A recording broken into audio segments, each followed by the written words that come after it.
S'il y avait pas mal de sceptiques au moment de la signature de Christophe Galtier au Paris Saint-Germain, force est de constater que l'entraîneur a su les rassurer. Après un épisode très compliqué sous les ordres de l'Argentin Mauricio Pochettino, les joueurs du club de la capitale semblent avoir retrouvé le sourire depuis la prise de fonction de l'ancien entraîneur de Nice. Pourtant, ce dernier ne partait pas avec une cote d'amour énorme auprès des supporters, loin de là.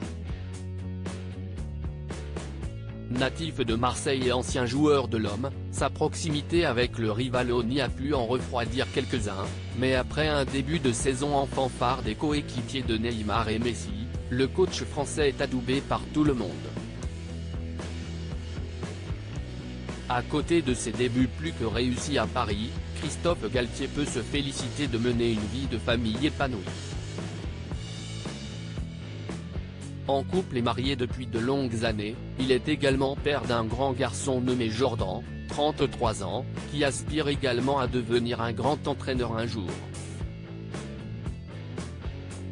Mais ce n'est pas tout puisque le nouveau coach de Kylian Mbappé est également le père adoptif d'un certain John Vlahovic Galtier.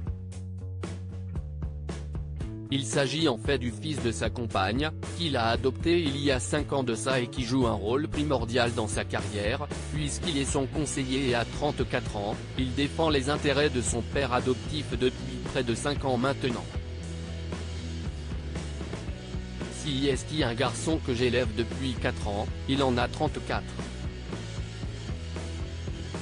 Je l'ai adopté il y a 5 ans, une place de choix dans la galaxie de Christophe Galtier, pour celui qui travaille au sein de Score Agencies, une société qui gère des joueurs de football, dont Alexandre Lacazette.